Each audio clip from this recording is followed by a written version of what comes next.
മണ്ണ് മാറ്റി തുടങ്ങിയിരിക്കുന്നു എന്നാണോ മനസ്സിലാക്കേണ്ടത് അഭിലാഷ്? അരുൺകുമാർ, ഈ എക്സ്കവേറ്റർ താഴ്ത്തി വെക്കാനുള്ള സജ്ജീകരണങ്ങളാണ് ഇപ്പോൾ പ്രധാനമായും ചെയ്യുന്നത്. കാരണം എക്സ്കവേറ്റർ ഈ ബെർത്ത് തയ്യാറാക്കി താഴ്ത്തി വെച്ചാൽ മാത്രമേ ഈ നദിയിലൂടെയുള്ള ഈ തെരച്ചിൽ സാധ്യമാകൂ. അതുകൊണ്ട് അത്തരത്തിലൊരു തെരച്ചിലാണ് ഇപ്പോൾ നടക്കുന്നത്. കാരണം അതിനുള്ള ശ്രമങ്ങൾ, അതായത് ലോറിയിൽ കല്ലുകൾ കൊണ്ടിട്ടും അതോടൊപ്പം തന്നെ മണ്ണുകൾ നീക്കം ചെയ്തും ഒക്കെയുള്ള പ്രവർത്തനങ്ങളാണ് ഇപ്പോൾ നടക്കുന്നത്. ഏതായാലും അല്പസമയങ്ങൾക്ക് തന്നെ ഈ എക്സ്കവേറ്റർ താഴ്ത്തി വെക്കുകയും അതോടൊപ്പം തന്നെ അവിടെയുള്ള പ്രവർത്തനങ്ങൾ ആരംഭിക്കാൻ കഴിയുമെന്ന് തന്നെയാണ് മനസ്സിലാക്കാൻ കഴിയുന്നത്. അതോടൊപ്പം തന്നെ ഈ നാവികസേനയുടെയും NDRFന്റെയും ഒക്കെ സംഘം അവിടെ ഉണ്ട്.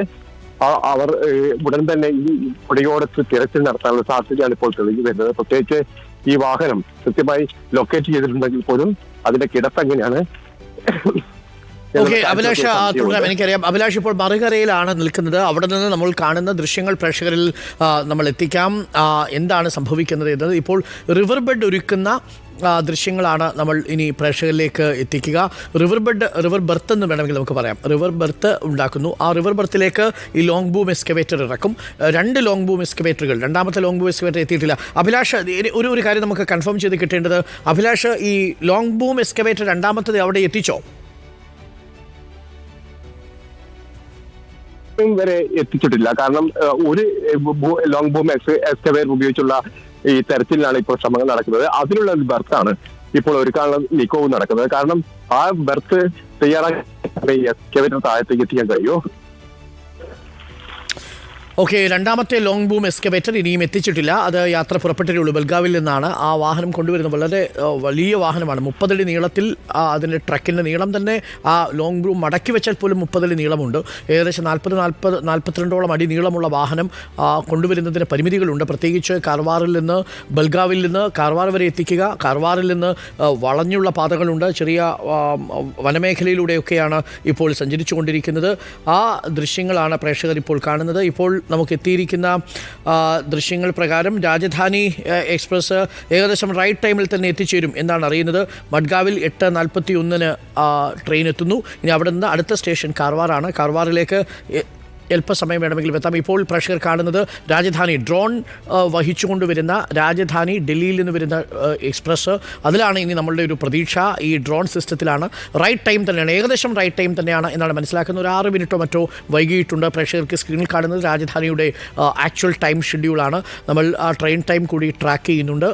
9 മണിയോടുകൂടി ഇപ്പോൾ കൃത്യമായ സമയം പ്രേക്ഷകർക്ക് സ്ക്രീനിൽ കാണാം. എനിക്ക് കുറച്ചുകൂടി അടുത്ത് നിന്നാൽ മാത്രമേ ആ സ്ക്രീനിൽ കാണാൻ സാധിക്കുന്നുള്ളൂ. PCL തന്നെ സഹായിച്ചു നന്നായിരിക്കും. ആ സമയം റൈറ്റ് ടൈം ഏത് സമയമാണ് എന്ന് പറഞ്ഞാൽ നന്നായിരിക്കും.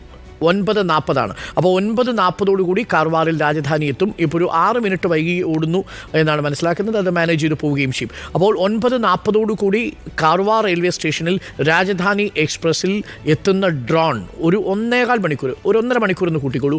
1.5 മണിക്കൂർ കൊണ്ട് അങ്കോളയിലേക്ക് എത്തിക്കാൻ സാധിക്കും. 1ാം പ്ലാറ്റ്ഫോമിലായിരിക്കും ഈ ഡ്രോൺ ഇറക്കുക. ആ ഡ്രോൺ അവിടെ ഇറക്കുമ്പോൾ ഒരു പ്രശ്നം ഇന്നലെ ഇന്ദ്രബാലൻ ചൂണ്ടിക്കാണിച്ചത്, രാജധാനി എക്സ്പ്രസ്സിന് കാർവാറിൽ 2 മിനിറ്റ് സ്റ്റോപ്പ് മാത്രമേ ഉള്ളൂ.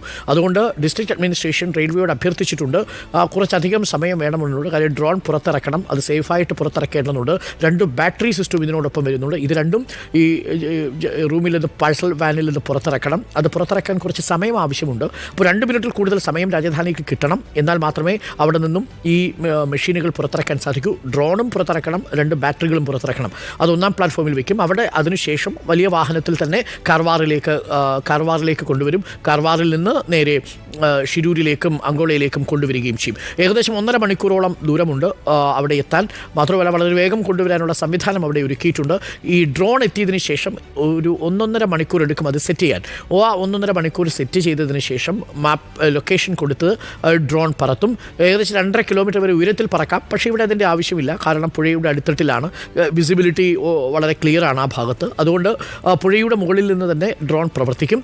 അത് തൊട്ട് താഴെയുള്ള ഈ റഡാർ മെഷീൻ ഉപയോഗിച്ചുകൊണ്ട്, ആ റഡാർ മെഷീൻ്റെ പേര് കുറച്ച് ലോങ് പേരാണ്, advanced drone intelligent under ground buried objection detection system എന്നാണ് അതിൻ്റെ പേര്.